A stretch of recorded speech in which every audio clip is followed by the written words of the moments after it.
فرماتے ہیں حد سے زیادہ عیاشی میں بسر کرنا لعنتی زندگی ہے.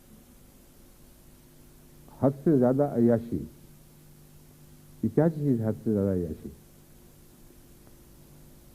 عیاشی کا ایک معنی تو ہے جو تن آسانی کی زندگی بسر کرتے ہوئے آرام کی راہیں تلاش کرنا اور ان میں ڈوبے رہنا اور مزید کی ہوس باقی رکھنا کہ جس حد تک بھی ممکن ہے ہم دنیا میں وہ سارے آرام اور عیش حاصل کر سکیں جن کی انسان تمنا کر سکتا ہے.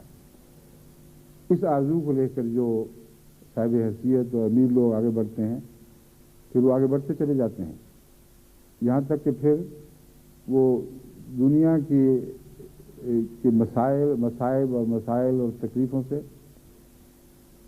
اس وقت تک ناواقف رہتے ہیں جب وہ تکلیفیں ان پر جب تک پڑ نہ جائیں اور آخر پڑ جایا کرتے ہیں. وہ عذاب والا مضمون جب تک ظاہر نہ ہو ان کو ہوش ہی نہیں آتی، وہ عیش و عشرت میں آگے بڑھتے چلے جاتے ہیں. تو وہ عیاشی حد سے زیادہ ہے اور لعنتی ہے جو توازن نہیں رکھتی، جہاں واپسی کے لیے انسان اپنی راہیں کھلی نہیں رکھتا. جب بغتت آگے دوڑا پھر چلا جاتا ہے اور پیچھے مڑ کے نہیں دیکھتا تو فرماتے ہیں یہ عیاشی کی زندگی لعنتی زندگی ہے. حد سے زیادہ بدخلق اور بے مہر ہونا لعنتی زندگی ہے. اور حضرت مسیح علیہ السلام نے کشتی میں یہ فرمایا کہ جو اپنے بھائی سے ذرا سا بھی تکبر سے پیش آتا ہے، ذرا سا بھی بدخلقی سے پیش آتا ہے، وہ میری جماعت میں سے نہیں ہے. اس کا کیا مطلب ہے؟ یہ اس کی تشریح ہو رہی ہے.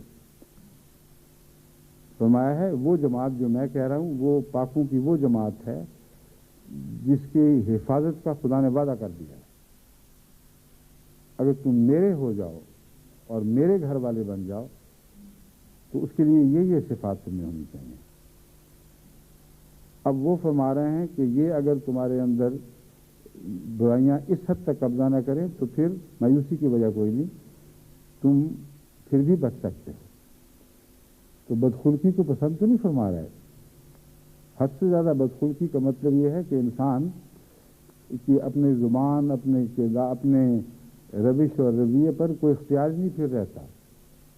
لوگ ایسے بدتمیز ہو جاتے ہیں بعض دفعہ کہ نہ اپنوں سے اخلاق سے پیش آتے ہیں، نہ غیروں سے پیش آتے ہیں، نہ موقع دیکھتے ہیں، نہ محل.